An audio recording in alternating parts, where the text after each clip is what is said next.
ऐसे बहुत सारे चरित्र हैं जो रामायण तथा महाभारत काल में थे, जिन्होंने दोनों में भाग लिया। ऐसे भी व्यक्ति थे, इनमें से कुछ निम्न है।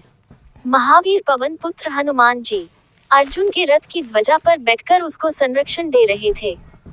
महाबली भीम का अभिमान मर्दन किया। रामायण में महावीर हनुमान जी का कार्य हर किसी की जुबान पर है। परम भक्त, परम शक्तिशाली, हर मुसीबत से प्रभु राम को राहत देने वाले श्री हनुमान जी ही थे। राम जी से राजा जनक के राजमहल में आयोजित धनुष भंग और सीता स्वयंवर में अपनी शीलता खोकर महर्षि परशुराम महाभारत में देवव्रत भीष्म और महाबली कर्ण को धनुर्विद्या देने और भीष्म से युद्ध करके अपना अपमानित होने तथा कर्ण को श्राप देने के कारण चर्चा में रहे। मय दानव रामायण में भी थे और इनके पुत्र मायावी और दिन्भी का वध वानर राज बाली ने किया था तथा महाभारत में मय दानव ने अर्जुन से खांडव प्रस्थ में जान बख्श देने के बदले में इंद्रप्रस्थ का निर्माण किया और ऐसा विशेष महल बनाया जिसमें पांडवों ने राजसूय यज्ञ आयोजित किया और शिशुपाल वध हुआ तथा दुर्योधन को दिग्भ्रम भी हुआ, जिससे द्रौपदी ने दुर्योधन की आलोचना अवहेलना की और महाभारत की नींव पड़ी। महाराजा विभीषण रावण वध के उपरांत विभीषण लंका के राजा बने और राम जी अनुकंपा से राज ही करते रहे। महाभारत काल में भी लंका में राजा थे।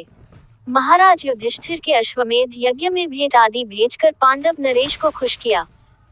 कुंभकर्ण की खोपड़ी ने तालाब का रूप ले लिया था जिसमें भीम के डूबने की भी जनश्रुति है। जामवंत रामदल में हनुमान जी को निर्देशन देने और सीता खोज में महत्वपूर्ण भूमिका तथा राम रावण लंका युद्ध में मेघनाथ को पटकने वाले जामवंत जी महाभारत काल में श्री कृष्ण से युद्ध में भिड़े और 27 दिन तक लगातार युद्ध करके उन्हें भगवान राम का अवतार समझकर अपनी बेटी जामवंती का विवाह कर चर्चा में रहे।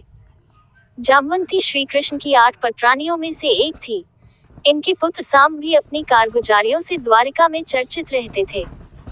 सांब का विवाह दुर्योधन की पुत्री लक्ष्मणा से हुआ था। इसमें बलराम जी की महती भूमिका थी। भगवान शिव रामायण में भी थे और महाभारत में भी।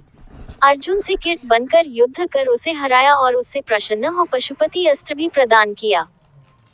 श्रीमद् भगवद में शिव और कृष्ण युद्ध का वर्णन है जिसमें भगवान शिव गणेश नंदी कार्तिकेय के साथ शोणितपुर में श्री कृष्ण के पौत्र और प्रद्युम्न के पुत्र अनिरुद्ध और बानासुर की पुत्री की शादी में युद्ध करते हैं और शिव भगवान युद्ध से विरत होकर शिव जी बानासुर को समझकर शादी करवा देते हैं।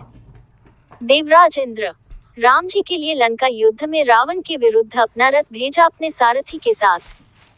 महाभारत में अर्जुन के पिता बने कुंती को प्रसन्न हो पुत्र दिया। कर्ण से अर्जुन की रक्षा हेतु कर्ण की अमोघ शक्तियां दान में ब्राह्मण बनकर ले ली। कृष्ण भगवान से अर्जुन की रक्षा करने का वचन लिया। अर्जुन को स्वर्ग बुलाकर सभी तरह के दिव्यास्त्र दिलवाए और शिक्षा दी। सूर्य देव कर्ण के पिता थे। सूर्य ने कर्ण को इंद्र के छल के बारे में पहले ही सूचित कर दिया था। कुंती की आराधना से खुश होकर कर्ण पुत्र दिया। भारद्वाज ऋषि द्रोणाचार्य जी के पिता थे। द्रोणाचार्य जी को शिक्षा श्री परशुराम जी से दिलवाई। रामायण काल में श्री राम जी बनन गमन के समय तथा वन से वापसी के समय भारद्वाज मुनि से प्रयाग में मिले थे। उनके आश्रम में कुछ समय ठहरे भी थे। राजा द्रुपद ऋषि जारद्वाज के आश्रम में ही शिक्षा लिए थे और वही इनकी त्रता द्रोणाचार्य से हुई। अन्य लोग इनके अलावा भी ऋषि नारद, ऋषि दुर्वासा, राजा मुचुकुंद, बानासुर आदि भी जीवित थे।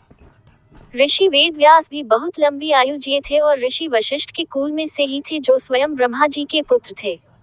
धर्म जिनके पुत्र युधिष्ठिर थे भी सतयुग कौलीन है। यक्ष और नाग जैसे तक्षक वासुकी भी महाभारत में थे और रामायण में भी। वासुकी समुद्र मंथन में भी काम आए थे।